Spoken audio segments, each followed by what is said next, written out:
I think I'm going to title this video Mail Mountain, because I got a mountain of mail, and it's absolutely just, excuse me, insane. I just finished a sandwich here.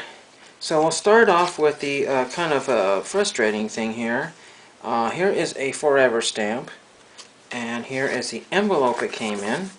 And yes, it's a plain white envelope. When we always explain about plain white envelopes, it turns out it's an eBay thing. So I'll show you what came in the PWE. You'll be absolutely shocked. So one of the cards came in this card saver here, okay, and these are all tobacco cards. Hassan cork tip cigarettes. This is Cape Sabine. I forget what set that was. Lighthouses perhaps. Here is Cape Flattery Light, and I'll show you the back of them. Hassan Lighthouse Series 1 of 50. Okay, this one's really beat up. This has no value. Cape Henry Light. Unfortunately, that's the one that's all ruined. Here's one from, this is the Hanging Glacier. There's that one. This one, turns out I already had. I didn't think I had that. Lawson Robertson. So I'll have to look and see if that's an upgrade or not. And this one is on Mecca. Then I got one from Arctic. Oh, I don't know. This is Eskimo Child. Kind of beat up, but it's also another Hassan. And then we have the Arctic Aurora. Now all of those were in that card saver. All of those. Alright, and that got on a forever stamp, but that's not all. Then there's another card that came in this top loader here in that same envelope. Shocking. And I paid 10 bucks for this card plus some sort of shipping. I don't remember what it was. And there was not even a penny sleeve in that top loader. And this is, I think he's a Hall of Fame boxer. This is Abe Attell. And he's very famous because he has some sort of small connection to the Chicago Black Sox scandal. He's also famous for being a Jewish athlete, for those who collect those for that particular reason. It's kind of cool because he was born in 2 days before my birthday in the same town, so that's really pretty cool. And this is on the Hassan. It's very gradable. I don't know if it was like a 3 or what it would be, but it's in very bright colors, very good condition, and surprisingly it survived the post office in a forever stamp white envelope with those zillions of other cards. So there's that, and I needed that one. I paid 10 bucks for that card, and normally it's a $25 card all day long. I got a bunch of stamps here. I got some 5s and 10s. There's some of the 10s. I think I saved $4.50 on postage or something, so we don't need to review all those stamps there. But I have some neat stuff. There's some 5-cent stamps there, all from brand new sheets that had never been used. I got my stamp order from Canada, so these are all my envelopes. But before that, I will show you this nice reflection lake of Mount Rainier National Park, Washington. So there is that one there, that postcard there. And this is Cinnabar, Washington. So another one for that collection. And I think I spent 12 bucks plus shipping or something. It was always $2 for shipping from Buck a Cover.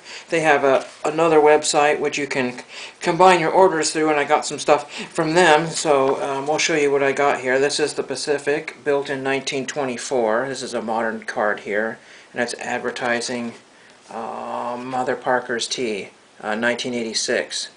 So that's kind of cool. That was, I think, 35 cents for that one. So that's neat. This one here is the first flight of Western Airlines, first flight, San Francisco to Albuquerque, 1981. We have, these were about 45 cents to 60 cents an envelope.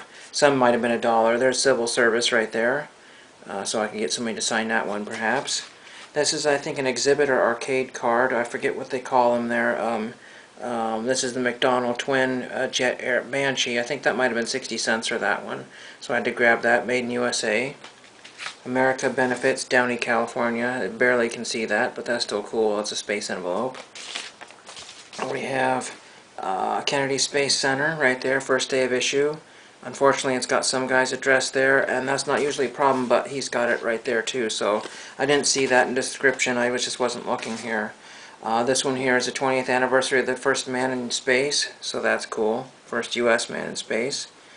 Here is the Winona National Savings Bank out of Winona, Minnesota. Brand new, never been used postcard.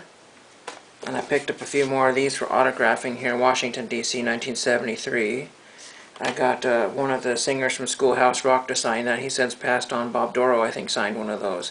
He used up every single inch of the envelope.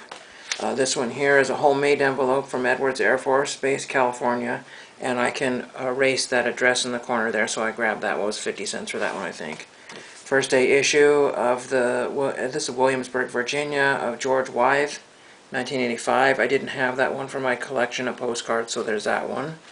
Sempex Station, Lansing, Michigan, celebrating 30 years of space exploration postcard. I can get somebody to sign that one there. Here's another Space Achievements. Those are very popular to grab for anybody.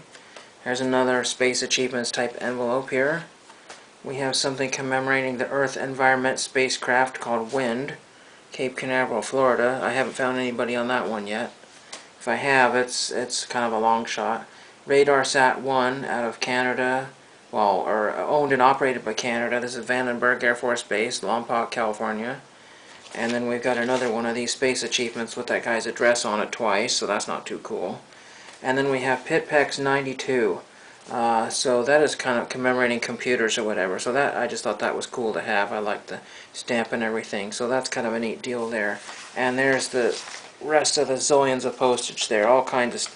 And I bought 10s and 5s to use on postcards because I always need stamps to squeeze onto there. So hope you enjoyed that. That was a lot of stuff to get through. No autographs, but I don't care. There's some really pretty cool cards there. There's a few other small things that are on the way. But check out Bucket Cover. They always have cool deals.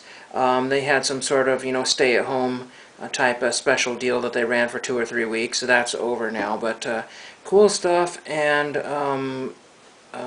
check out, I forget what this guy's stamp's name is on. This is Roth, something Roth stamps. I don't know the exact name of the, but you can type in 5-cent stamp lot or something like that, or 10-cent stamp lot, and you might be able to find them.